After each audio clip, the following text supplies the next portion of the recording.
This is Anthony Magagnoli of Drive Faster Now and 5.2 Motorsports.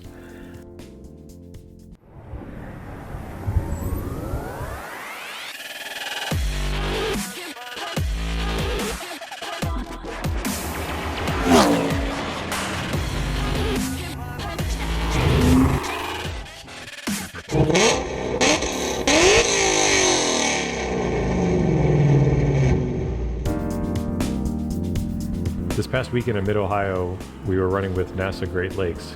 It was a challenging but rewarding weekend. With newfound pace through additional chassis and brake development, anticipations for our return to Mid-Ohio were high.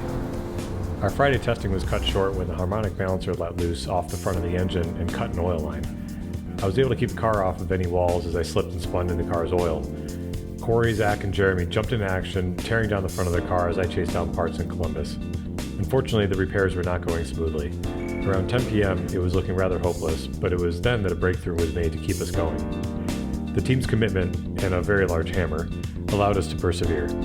It was decided to split into shifts, with myself and Zach leaving at midnight, while Cory and Jeremy stayed until 2:30 a.m. to ensure that the car would run on Saturday.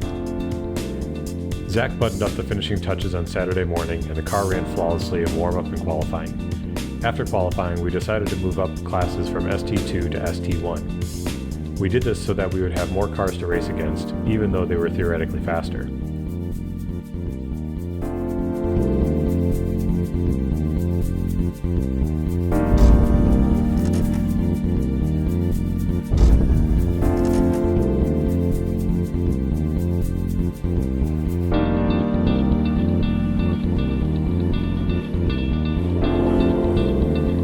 In the race, starting from the back of ST1,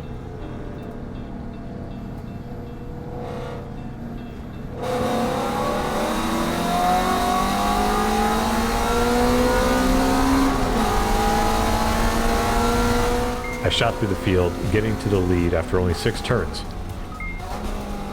With a Viper ACRX as our biggest threat, the gap grew from there. The Shelby GT350TR was running great, well over 1 second a lap faster than the last time we were at Mid-Ohio.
When the white flag came out to indicate the last lap, we were around 25 seconds ahead of second place. It was all going great, until, in the braking zone on the back straight, water began spewing out of the hood. I backed off trying to save the car. It was slipping around on the slick water as I tried to keep the car under control, but also running offline so that other cars would not slip in it.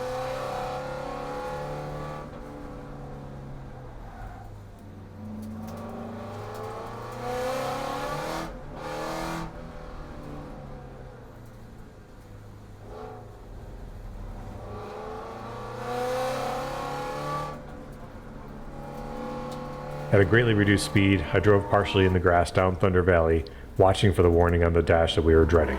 No water pressure.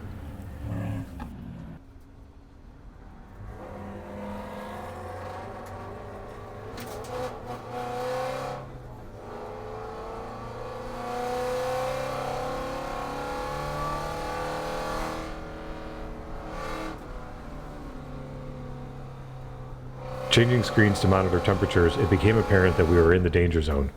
A simple radio message back from Cory of, "That's pretty hot, buddy," directed me to shut off the engine before entering the carousel. Faced with a last-second decision, I could have either pitted or tried to finish the lap. I stayed on track, coasting silently down the front straight, along the pit wall, watching my mirrors for the Viper to come flying by. But we had just enough time in hand that we still finished first, coasting to a stop on the front straight. This certainly would not have been possible without the team working tirelessly through the night to get the car in order. Unfortunately, the same harmonic balancer issue had led to the lower radiator hose being cut. Without the facilities available to rectify the issue at the track, the team had to cut the weekend short. With the harmonic balancer issue since rectified, we are now focused on making further improvements to get the car ready for NASA Nationals on September 19th to 22nd back in Mid-Ohio.